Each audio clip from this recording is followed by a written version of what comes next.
Et de retour pour la suite de cette journée de LEC. Du coup, deuxième match de cette journée. Duke, premier cast ensemble, ça me fait plaisir que tu sois là avec moi. Bah carrément, écoute, c'est une première effectivement. Et aujourd'hui, eh bien, on va avoir la chance de cast Rogue, une équipe que j'aime bien suivre, et SK Gaming qui sont peut-être sur la pente ascendante. En tout cas, on l'espère pour nos Français, notre Français ennemi, Jésus et Blue, bon, qui est belge. Ça compte presque comme français. La francophonie est un royaume large en Europe et on est très généreux, on accueille un petit peu tout le monde. Et de l'autre côté, effectivement, les Rogues, assez en forme de manière générale, mais toujours ces petits errements, des petites transitions mid-late game qui ont un petit peu du mal à s'exprimer correctement parce qu'on a l'impression de vouloir faire trop de choses en même temps finalement. C'est ça, les Rogues, c'est un peu leur force et leur défaut. C'est-à-dire que d'un côté, ils essaient de jouer clean, avoir un early game dominant, mais derrière, ils ont un petit peu du mal à dérouler proprement le mid-game. Après, je pense que récemment, ça a peut-être été un petit peu rendu plus difficile avec des drafts, notamment sans CC, sans réel moyen de déclencher des choses. Je pense aussi qu'ils essaient peut-être En fait, ils essaient de travailler, disons, leur faculté de se positionner avant sur les objectifs, et ils se mettent un peu des bâtons dans les roues pour aussi travailler des choses pour les playoffs. Ça ne m'étonnerait pas du tout de la part des Rogues.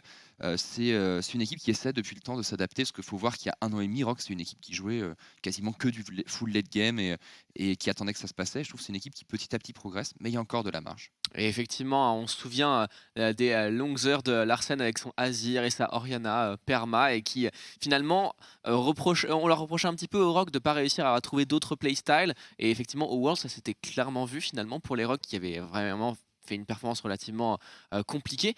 Et finalement, ça bouge de plus en plus, on voit des pics agressifs. La méta se faisant, on est obligé aussi d'aller un petit peu plus vers l'avant. Et du coup, on se porte un peu vers l'avant, on fait parfois quelques erreurs, mais c'est aussi en faisant des erreurs qu'on apprend finalement. Par contre, s'il y a un point vraiment à noter pour les Rogues, c'est tout particulièrement leur botlane qui, je trouve, est ultra performante. Ouais, Hansama et Trimby qui sont la meilleure botlane en lane. Je ne sais pas les stats d'Hansama, mais c'est quasiment un 4 gold d'avance à 10 minutes à chaque fois. Enfin, c'est monstrueux. Hans qui est peut-être le meilleur carry AD d'Europe à l'heure actuelle. C'est tout bon pour les Rogues. Après, moi j'aimerais bien voir ce qui donne sans cette dépendance un peu au Lucian mid, qui est un champion vraiment qui permet à Larsen de mettre beaucoup de pression sans pour autant, et éventuellement de bouger, sans pour autant avoir être forcé sur des mêlées, parce que je pense que Larsen c'est vraiment pas trop son truc. On l'a vu d'ailleurs sur Akali, qui est un mêlé, mais un mêlé plus scaling, où il n'a pas été non plus brillant. Donc à voir ce que ça va donner pour les Rogues sur la draft. J'espère qu'ils vont nous proposer des belles choses cette semaine. On l'espère aussi, tandis que nous rentrons cette fois-ci dans la draft Rogue versus SK Gaming, bien sûr. Et beaucoup d'attentes de ce match. Les Rogues qui doivent continuer à confirmer leur statut, à garder ce haut du classement en leur faveur, tandis que les SK Gaming doivent se relancer, bien sûr. Les SK Gaming qui ont fait une belle game la semaine dernière, mais qui ont fort à faire avant de reprendre leur droit, eux qui avaient fait quand même les playoffs au split précédent. Après, bon, ils ont eu quand même des soucis de roster entre Blue qui a malheureusement été hospitalisé en début de split, donc c'était pas évident. Des changements avec le support et la jungle, un petit Triss qui avait été envoyé dans la jungle, et Jésus en support maintenant qui a été remplacé du coup par Lilip. Poste pour poste, et du coup Nocturne ban du côté des Rogues, la Kalista de Hans, forcément. Bien sûr, on respecte. C'est quand même un de ses champions de cœur, bien sûr. On pensait bien évidemment au Draven également, mais qui est plus difficile à sortir. Kalista a cette grosse force actuellement en lane de pouvoir prendre énormément de pression et pousser sur la lane très fort. On a le Lucian qui pourrait être également un ban intéressant pour les SK Gaming, qui est justement retiré. Et derrière, il nous reste quelques petits pics intéressants. On pense Renekton, on pense Rumble. Est-ce que ça pourrait être potentiellement le first pick du côté Rogue? Peut-être effectivement, alors il y a le Gwen aussi qui est éventuellement toujours dispo.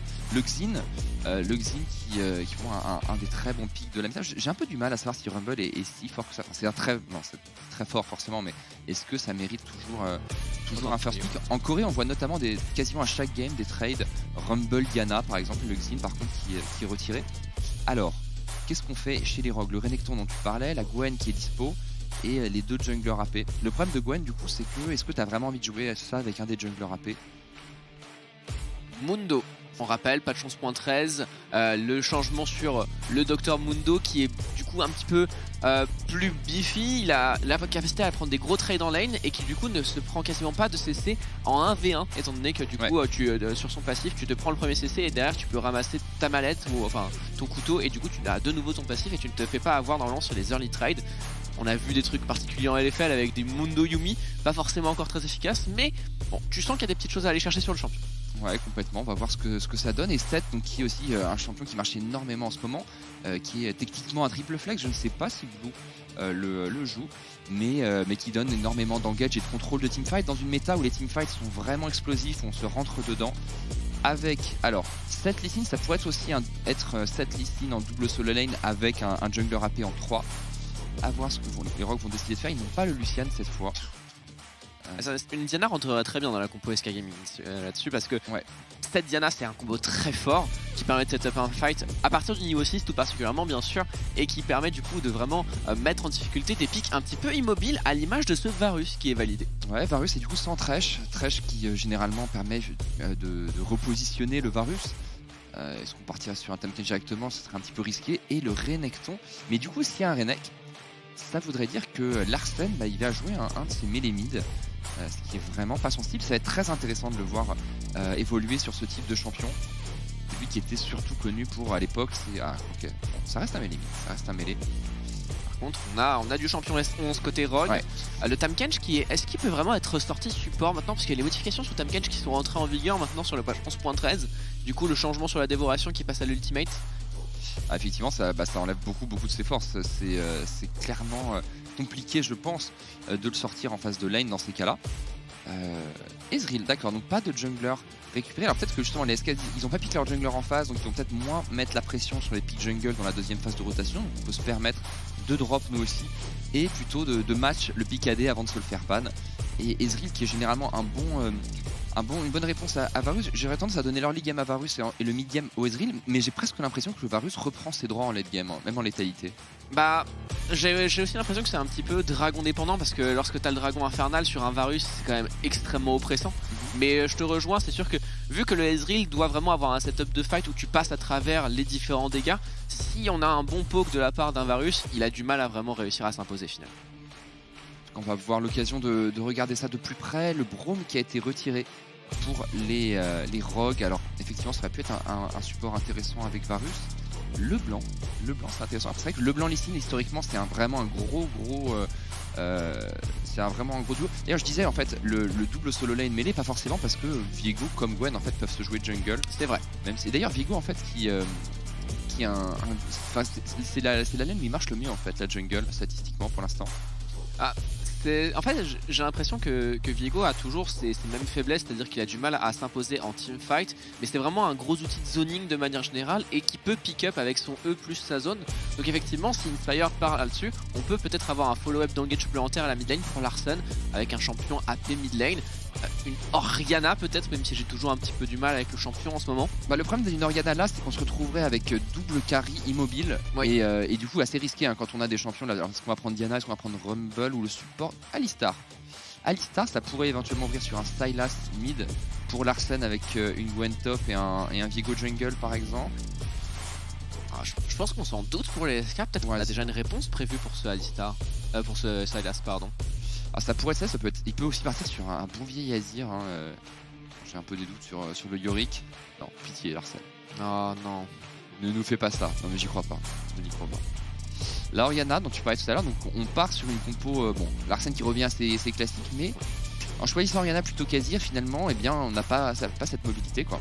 Je te rejoins tout à fait, c'est toujours le gros problème d'Orianna. T'as un gros outil de zoning, capacité d'aller chercher les shockwaves et les engage en follow-up sur une Gwen Viego, c'est très intéressant. Mais c'est sûr que si tu te fais all-in, potentiellement par ce set accompagné d'un jungler qui n'est pas forcément encore sur les signes, ça peut être un petit peu difficile à temporiser. Complètement, et derrière on va probablement aller chercher de l'engage côté... Alors ça peut être un Lee Sin jungle et un Magemin, ça pourrait être aussi une Diana jungle avec un Sylas. Ok. Sylas ici. Alors, on a un ulti Nautilus qui est intéressant. L'ulti d'Orianna qui est ok.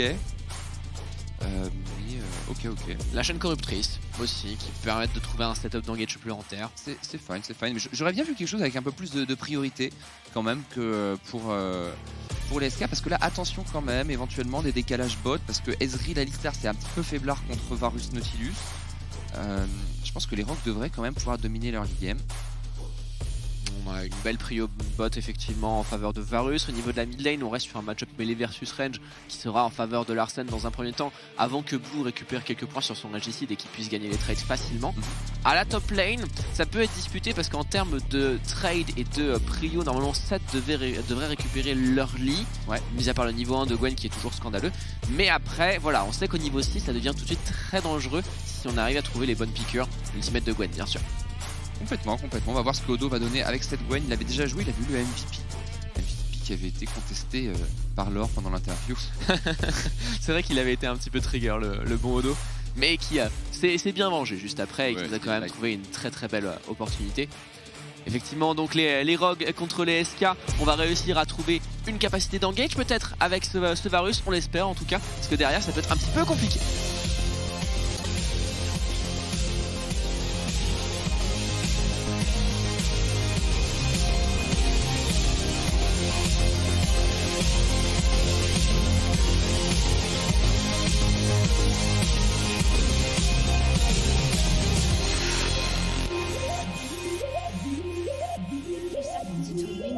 Et de retour dans cette game, disons que le rouleau compresseur d'early game de Rogue est ce qui va se mettre en place contre ces SK qui sont toujours en recherche de confiance.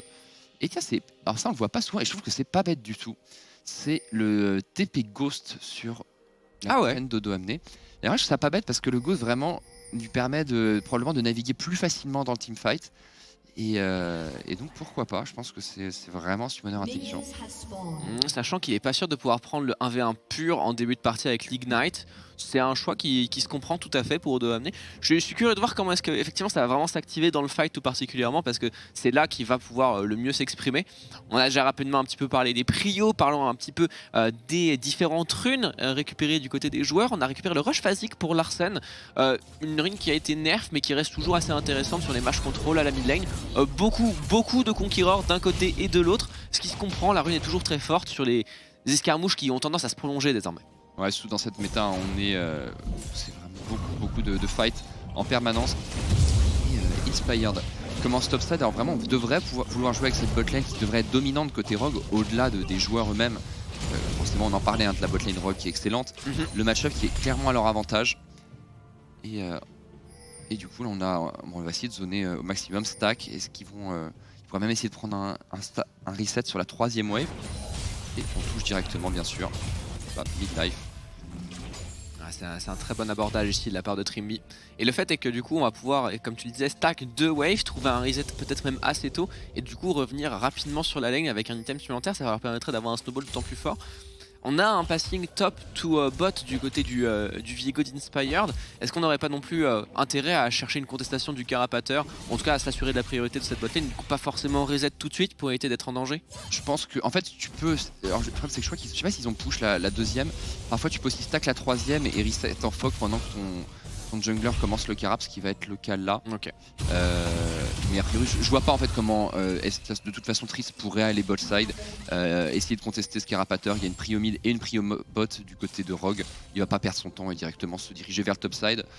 Il n'y a vraiment pas de stress. Mais Inspired d'ailleurs, qui serait peut-être en train de cheese un petit peu, parce qu'effectivement ce scuttlebot qui semble être une évidence pour les Rogues, mais il se dirige vers la top lane.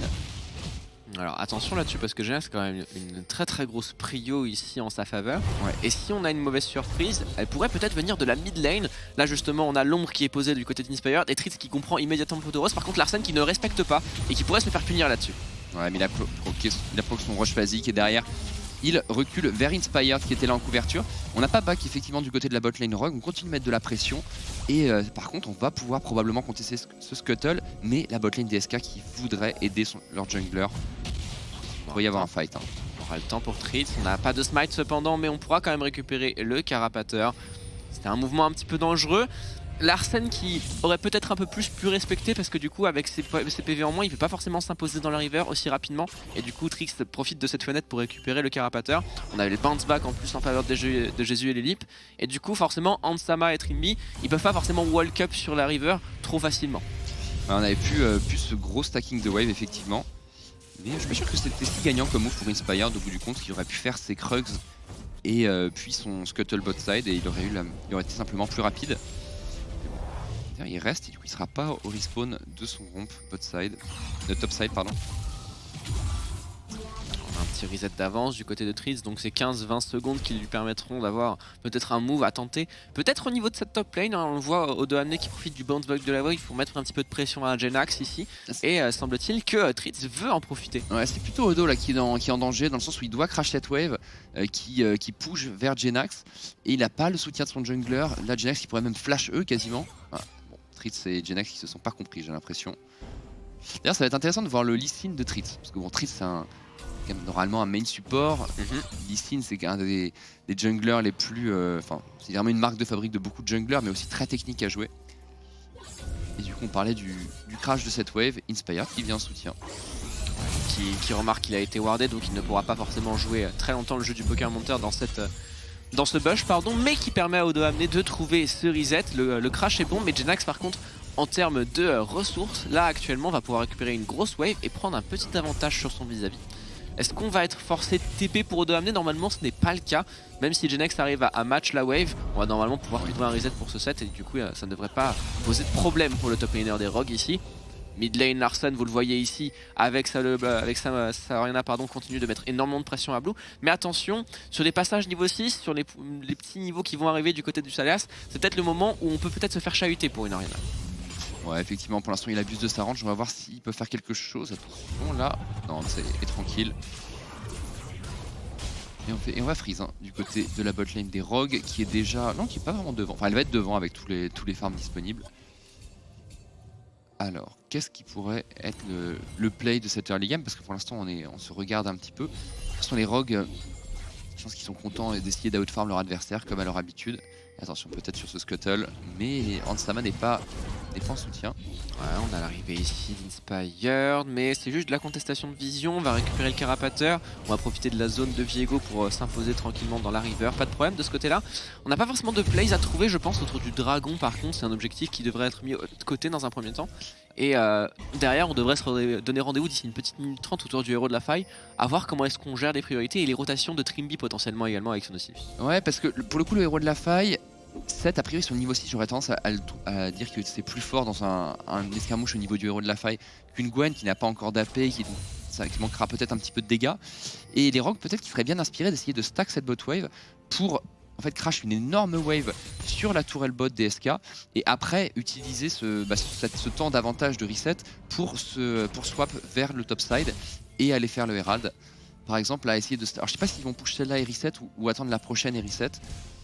Mais je pense que ce serait un bon play de leur part pour se prendre ce premier héros. Attention par contre, non, Larsen qui est tranquille. La bonne distorsion qui zone blue ici et malgré la présence de Street, c'est compliqué toujours pour l'instant pour ce Sylas de s'exprimer. J'ai l'impression qu'on a toujours un reset à aller chercher d'ailleurs hein, pour ce Sylas. On doit avoir beaucoup de gold en poche du côté de la mid lane parce que là il y a des bots et juste un saut noir et des Doran de chaque côté.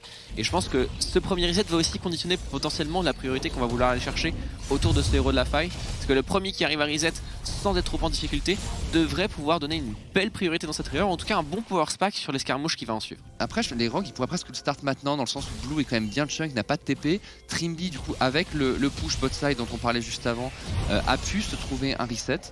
C'est peut-être le moment éventuellement pour les Rogues. Après on est déjà en mouvement du côté de Lilip. On prend simplement de la vision. Et c'est bien ce qu'il fait de Larsen en fait, de forcer Blue, de le coincer sous sa tour et de l'empêcher de se remettre bien. Attention par contre Lilip en flanking, Larsen qui va peut-être devoir flash, non, il s'en sort bien. Dash par contre de Trimby, assez autoritaire, le Q-spell qui touche, Tritz qui pourrait peut-être avoir un combo flashé mais qui ne prendra pas ce risque. Attention à Larsen qui manque peut-être un tout petit peu de mana également, malgré le bleu qui tourne, ça peut peut-être faire défaut dans les moments clutch tout particulièrement. Inspired qui a profité de toute cette agitation à la mid-lane, vous l'avez vu, pour aller chercher le red buff de Tritz là-dessus. Et du coup, malgré un mouvement relativement neutre autour du héros de la faille, ça reste quand même une invade qui permet de prendre énormément de vision dans la jungle topside et du coup de donner toute l'information sur le positionnement de Tritz. Ouais, par contre les SK qui start le Herald, vu qu'on a fait un semi-déplacement du côté de Jésus, ce qui a fait peur aux Rogues, ils avaient peur de se prendre un 5v4 autour du Herald, mais maintenant qu'ils voient Ezreal, tous les joueurs Rogues sont en train de réavancer et du coup on commence à être un peu lourd tout simplement chez les joueurs SK. Est-ce que Inspired va commencer ce Herald réellement pendant que Tritz essaie de prendre la prio top? Bien joué. Et Tritz qui a volé Scuttle, donne de la vision autour de ce Herald. Ouais, mais du coup, on manquerait peut-être du smite sur le héros de la faille qui est en train d'être bien chunk par Inspired ici Il va et l'avoir. Trimby. On a Jenax également qui est là, qui va trouver une opportunité parce qu'il vient de push la top lane. Mais du coup, pas de mouvement au niveau du bot side. C'est un move qui va exactement se jouer juste sur le Herald. Mais les Rocks qui zonent bien pour l'instant. Ici, il engage peut-être la téléportation qui va arriver du côté de Blue. Et on a déjà le smite qui est récupéré sur le héros de la faille. Il n'y a pas encore de first blood ici, mais ça sera récupéré, ça y est, par Blue qui a réussi à trouver son back TP avec son Sylas. Trimby un tout petit peu trop avancé et finalement ce héros de la faille qui ne sera pas récupéré par les Rogues. Ouais, bah c'est bien joué ce qu'on fait les. Attends, mais je crois que les Rogues, ouais, c'est les Rogues qui l'ont smite, manifestement. Et bon, ça reste un kill pour les SK, mais pas de héros de la faille. Les SK en fait, qui ont bien temporisé jusqu'au retour du TP de Blue, qui du coup lui a donné finalement son reset et lui a permis de fight. Bon, pour l'instant, on a vu un Hans qui a voulu mettre de la pression à Jésus, mais qui avait loupé son ultimate, ça pas très grave. Et du coup les Rogues qui peuvent s'en mordre un petit peu les doigts ici parce que j'ai l'impression qu'on a fait trop traîner l'affaire. Justement le fait d'avoir la capacité de back puis de TP pour Blue qui a fait toute la différence ici. On revoit tranquillement le smite, enfin c'est même pas le smite je crois que j'ai l'impression. Si, c'est quand même le smite de Inspire qui permet de récupérer l'objectif. Mais derrière, voilà, TP, back, Sylas qui avait encore entre ses mains l'ultimate de Nautilus. Et du coup le kill est récupéré, pas de problème ici pour les SK Gaming qui ont perdu quand même un petit peu de temps. Parce que derrière au niveau de la botlane, Ansama quand même s'est mis très bien avec son Varus qui a récupéré une plate en plus je crois sur ce mouvement. Mais il a pas réussi à snowball ça sur un kill, mais on est quand même sur un bel avantage en farm pour le carrier des Rogues. Ouais, il est pas trop mal. Après c'est là on voit la compo des Rogues. Le problème c'est que là dans ces phases de jeu où ils s'étaient séparés vu que l'Oriana était mid et la Gwen top, ils peuvent pas se permettre de jouer séparés tout simplement parce que des champions comme Oriana ils se retrouvent isolés. Là il y a partir du moment où Blue a fait son TP, il était obligé de reculer, ce qui a créé un 4v3 et tous les joueurs de Rogue ont abandonné Trimby. Et du coup pour la suite il va vraiment falloir que les Rogues prennent la position préalable, accueillent les SK en réception mais de manière coordonnée pour éviter de se faire trop engage sur la backline. Et à l'inverse les SK on voit qu'ils vont devoir flank, trouver notamment avec ce set des angles d'approche. Et on sait que set dans ces situations est très fort. Et d'ailleurs c'est un set Gordrinker maintenant avec le nerf du Threadbreaker. Curieux de voir comment est-ce que Jenax va s'exprimer du coup avec ce champion, tandis que semble-t-il les SK Gaming se positionnent d'une manière assez imposante au niveau de cette botlane, mais compliqué de vraiment gérer autour du dragon bien sûr. On n'a pas vraiment de priorité au niveau de la mid lane, vous voyez Larsen qui continue de bosser Blue malgré le kill qui a été récupéré par la Sylas. Et au niveau de la botlane, Ansama, modulo la présence de Trimby, il peut bien évidemment prendre énormément de pression sur Jésus et Lily Plat. Complètement, et on fait une rogue pour l'instant. On a notre farm un petit peu partout. Sauf sur la top lane, attention par contre là, est-ce qu'on va pouvoir faire du 1v1? Il y a le soutien derrière de Inspired qui arrive, Jenax en 1v2. Du spectacle ici, on pourra flash pour Jenax, le flash in de Inspired, le cœur brisé et le kill est récupéré par Odo, amené sur un dernier stack d'ultimate de cette Gwen. Et bon move de la part de Odo ici qui bait un petit peu son adversaire, qui le force à chercher le trade. Il était bien évidemment accompagné de son jungler. Par contre la réponse côté SK s'organise, on a le dragon qui est en ligne de mire, mais peut-on vraiment le faire sans se mettre en danger? On devrait avec l'apparition d'Inspire top, même si c'est un dragon des océans qui est très pénible à faire. C'est vraiment le dragon qui fait mal twist slow. Et quand ils ont qu'il est contesté, c'est toujours très dangereux en fait de commencer un dragon des océans parce que c'est un véritable CC avant un fight. Et c'est quelque chose que souvent beaucoup d'équipes oublient. Mais là on était tranquille, on était en cross map. En tout cas les Rogues quand même qui sont bien devant déjà en gold, un K5 à 13 minutes, mais le break n'est clairement pas fait. Sachant que côté SK Gaming, on est sur une composition qui va vouloir vraiment sortir sur les power spike à 1 ou 2 items. On parle d'Ezreal bien évidemment, également pour Blue et son gel éternel. On a validé les illustrateur pour Jenax, celui de Trins va pas tarder à arriver non plus. Et c'est le timing où justement pour les SK Gaming, on sera globalement activé en teamfight. Donc on va pouvoir potentiellement justement aller chercher très deep avec le coup du spectacle accompagné justement de ce Lee Sin et de ce Sylas. Et derrière normalement Jésus aura la capacité d'aller chercher le DPS avec son Ezreal. Un Ezreal d'ailleurs qui se joue désormais avec le nerf du profondeur divin, Triforce désormais. Ouais, on va voir si il est toujours aussi fort. Alors les SK de toute façon, même s'ils sont derrière en gold, ils auront toujours cette possibilité de chercher des engages explosifs, du one shot. Et c'est là-dessus qu'on les attend, les coéquipiers de Blue et de Jésus.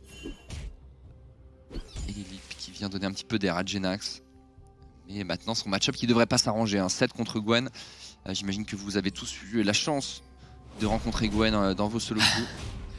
Assez oppressant comme personnage, qui a tendance à retourner des situations plutôt désespéré. Puis il n'y a pas d'anti-heal en plus pour Genax, donc le passif de la Gwen, les 1000 coupures avec son ultimate et son Chak-Chak, son Q-spell, permet de retourner des situations qui semblent très défavorables. Et on a vu que même sans la présence de Inspired ici, si le coup cathartique de Genax n'était pas passé correctement, je pense que le 1v1 était clairement pris par Odo quoi qu'il arrive. Ouais, c'est sûr, ça va être beaucoup, mais attention par contre, le déclenchement des rogues, on trade les ultimates tout simplement du côté des deux supports. Et la tour pendant ce temps-là qui a été récupérée par les rogues, donc ça fait 2K d'avance. Et c'est pas un pourfendeur divin qui est en train de faire Jésus? Bah pour le coup si, étonnamment. Parce qu'on en a vu en Corée il me semble. On voit encore des pourfendeurs divins, on en voit même encore plein en solo queue, mais apparemment ce que disait Tréton tout à l'heure, en Chal c'est Triforce actuellement. Parce que Tréton est en train de supposer que Jésus n'est pas en challenger. Je n'ai pas suivi leur évolution à l'heure actuelle. Je n'oserais diffamer Jésus, mais c'est typiquement le genre de Tréton, on sait très bien qu'il aboie très très fort dans ce genre de situation. Effectivement, il nous donnera peut-être son avis pendant l'analyse desk. En attendant, Larsen repositionné sur la top lane. Étonnant. Orianna en slide donc, face à Genax. Oui, bah c'est pour mettre Varus mid tout simplement. Varus qui est vraiment un auto-clear sur la mid lane. Lily qui doit peut-être tenter quelque chose. On a le flash pour Hansama, normalement on n'est pas censé se faire surprendre. Et là par contre, ce qui est intéressant, c'est que pour les rogues, on va avoir une priorité mid lane qui est quand même quasiment assurée. Parce qu'on parle de Ezreal en termes de dépush, c'est quand même moins efficace qu'un Varus. Là, la seule raison pour laquelle Hansama est en difficulté sous sa tour, c'est parce qu'on est en infériorité numérique. Et du coup, cette priorité mid qui va se transposer également en priorité top, vu que Larsen est envoyé avec sa Orianna, devrait conduire vers une meilleure sécurisation du héros de la faille. Peut-être qu'on va pouvoir effectivement chercher le héros de la faille qui est toujours intéressant dans ces match-ups. Ezreal Varus pour débloquer la tourelle mid lane notamment. Les rogues qui ont l'air plutôt bien en place. Mais attention, Odo qui va récupérer son téléport légèrement après Genax. Et les SK peut-être qu'il pourrait refaire un peu le même coup. Ouais. Avec un téléport. Cela dit, en plus Genax est top, donc c'est Blue qui est bot et qui a lui déjà son TP. Donc attention à pas prendre un fight autour du Herald en 4v5 pour les rogues. Ouais, justement, on est en train de faire le déplacement pour la Gwen de Odo. On essaie de jouer un petit peu avec le Fog ici, de mettre un petit peu la pression, tout particulièrement à Jésus qui a certes une ward sur le side, mais n'a pas énormément d'informations dans la river bot side et qui pourrait potentiellement se faire surprendre ici. Et du coup, vu qu'on n'a pas cette information, on n'avance pas, on va back, on va reset. On essaye en tout cas de reset pour ce Ezreal. Et du coup ça offre d'autant plus de priorité au Rogue qui cette fois-ci se dirige vers la top lane. On voit la présence de Inspired dans la jungle topside. Et ça pourrait être enfin le moment pour chercher ce deuxième Herald et déverrouiller ensuite la T1 mid lane. Alors on va l'entamer, j'ai l'impression. Odo qui... Mais attention, Odo qui apparaît. Et tu vois, du coup Odo en fait il est un peu forcé de trade en 1v1 contre Blue pour empêcher Blue de se trouver un positionnement, enfin d'être tranquille pour TP. Il n'y a pas beaucoup de ward par contre pour essayer de téléport du côté des SK, mais il y en a une dans le pit. Visiblement ils sont pas en position. Ils vont préférer essayer de jouer le dragon, les SK. Ils ont déjà récupéré le premier, ça peut être une condition de victoire pour eux. Et ils donnent de l'air au rogue. Par contre attention, on est en train de perdre pas mal de ressources sur le top side. Il faut engage. Il faut engage. Qui est envoyé, Lilip qui est là, on a la possibilité d'aller chercher un flash atomisation, mais ça reste un petit peu ambitieux, j'ai l'impression côté SK Gaming. Priorité mid qui est sécurisée, par contre au niveau de la top lane, j'ai l'impression que c'est littéralement la Bérésina qui est en train de se passer. J'ai entendu le héros de la faille posé en plus par Inspired.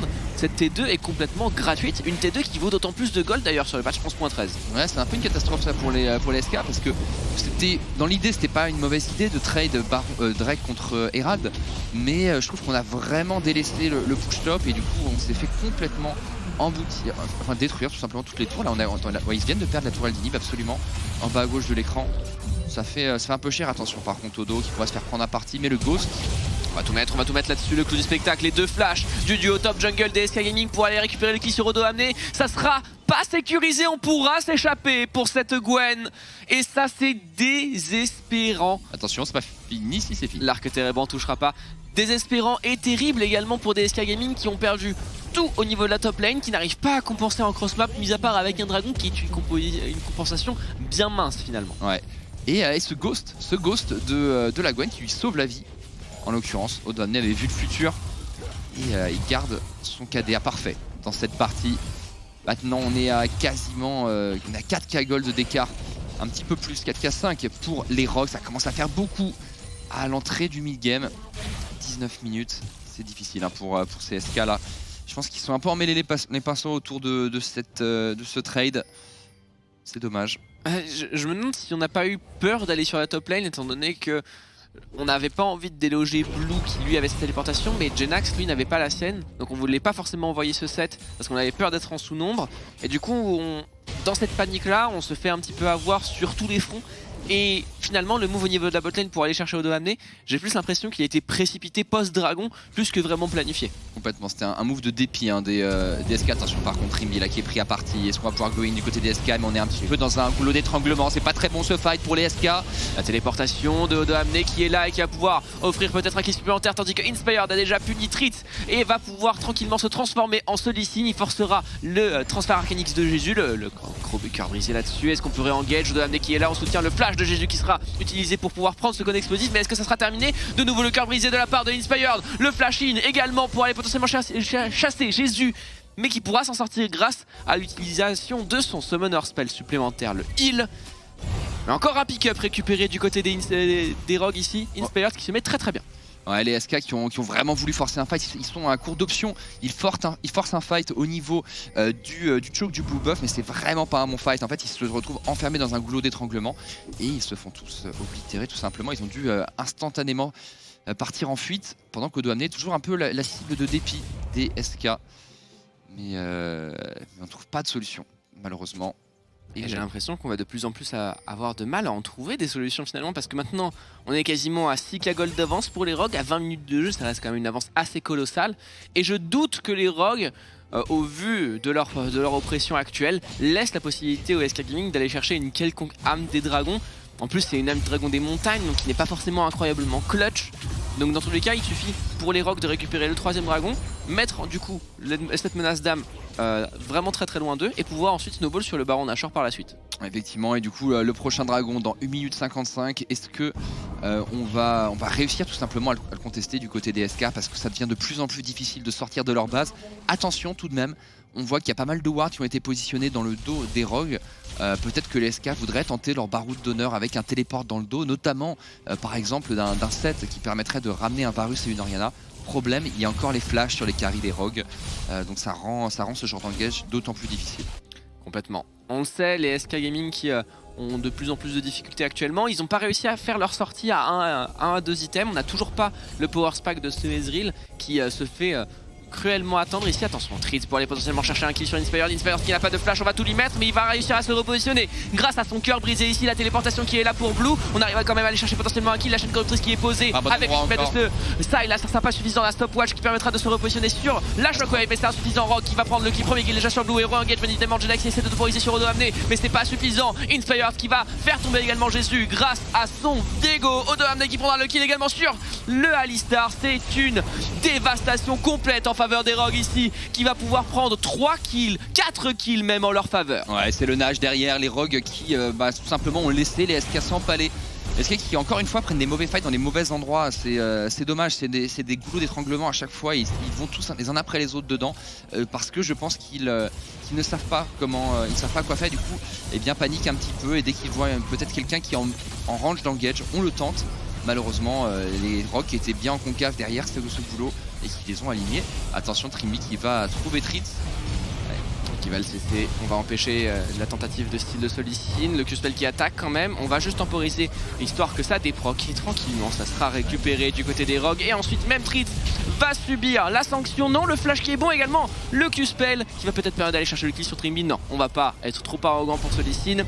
Baron Nashor de valider pour les rogues qui continuent d'imposer leurs pattes dans cette faille de l'invocateur. Ouais, ça déroule tranquillement pour les rogues. On va voir les rogues qui sont légèrement accrochés dans leur jungle. C'était presque une bonne inspiration. Pour l'instant ça va, malheureusement en fait ils n'ont pas de dégâts. Et c'est là, mais en fait là le fight est perdu, il faut pas y aller. Et Blue, Jenax et Lily qui s'engagent dans un choke où ils n'ont aucune chance. Regardez, tous les rogues sont en concave et à 4 en fait, sous leur tour ils sont absolument tranquilles. Pendant qu'Odo amené vient fermer la porte avec sa Gwen. Et derrière les rogues peuvent tenter une sortie de leur forteresse et les éclatent tout simplement tous contre le sol. Les SK qui se font laver sur cet engagement, et malheureusement ça commence à peut-être être trop gros pour trop difficile. Il y a eu un flash out. Est-ce qu'on va pouvoir aller chercher le kill sur ce Alistar. Ça semble un petit peu compliqué, il est loin. De toute façon, les Rogues ont une autre idée en tête ici. Baron Powerplay toujours en cours et on va essayer de focus la T2 au niveau de la bot lane. On a énormément de pression à faire valoir, bien sûr. Lip qui se fait oublier. On pense peut-être qu'il a back. Est-ce que ça serait le flank tant attendu du côté des SK Gaming? Mais il est vu, les Lip ici. On a une très bonne ward qui est posée juste au niveau du buff. Attention, une période aussi. Est-ce qu'on peut aller chercher le kill enfin sur ce Viego? Mais il va encore réussir à s'échapper. On a le Sterak et on n'arrivera pas à le faire tomber, tandis que Lilip est complètement isolé de l'autre côté de la river, de l'autre côté de la jungle. Et ce sera un kill supplémentaire en faveur de Rogue. Ansama qui viendra shutdown la vachette. Ouais, on a tenté. C'était une bonne inspiration encore une fois, hein, les SK qui ont essayé de tenter le flank. Regarde les SK qui ont 3 Drake, hein, c'est peut-être... bon, je pense malheureusement que même avec une soul, quand t'as 11k gold de retard à 25 minutes, c'est difficile. Mais au moins, là, ils ont tenté une idée de tenter le flank. Maintenant, les Rocs s'attaquent à la base des SK. Et Inspired qui ne veut pas mourir. Odo amené qui se fait un petit peu zoner là-dessus, mais bien sûr qu'on va réengager, on va trouver le kill tranquillement sur ce bon Blue qui ne pourra pas s'échapper de l'emprise de ce Viego qui ruine définitivement tout sur son passage. La T3 bot est déjà tombée, la T3 mid qui va également suivre Odo amené qui flex avec un Zonia qu'il a utilisé un petit peu dans le vent. 3 inhibiteurs qui vont également tomber dans la foulée et on poke bien évidemment pour Ansama ici. L'abordage qui est bon, mais le transfert mécanique qui permettra à G2 de s'échapper. La chaîne corruptrice pour essayer de trouver un petit peu de dégâts. Jainax qui temporise glace au coup cathartique, mais c'est insuffisant. Larsen qui pulvérise son adversaire et la flèche perforante viendra encore une fois shutdown le bon Lilip et son Alistar. Ouais, les Rocs qui vont pouvoir finir. Fingin, c'est c'est une game quasiment parfaite pour eux. On a pris un kill. On a pris un kill pour l'SK, mais ce sera à peu près tout. Et des Drakes, mais des Drakes ne sont pas suffisants. Attention, Trimby, la stopwatch. Il ne leur reste rien, les Rogues. Et Jésus, malheureusement, peut essayer de faire monter un petit peu ses stats de dégâts, mais ce sera tout pour cette fin de game. Allez, les Rogues qui flex ici, on essaie de trouver des opportunités du côté de Gwen, mais c'est un teamfight qui n'aura pas lieu d'être. Le Nexus tombera et les Rogues en sortiront vainqueurs. Game très propre de leur part, un snowball basé sur les golds, très loin de l'objectif dragon. Ouais, bah, pour moi c'est ce qui est plus efficace, hein, quand tu es une bonne équipe, vraiment jouer les golds et à un moment, effectivement tu laisses des dragons aux adversaires, mais si à un moment l'adversaire est trop faible pour aller concrétiser cette soul, je pense que t'es bien.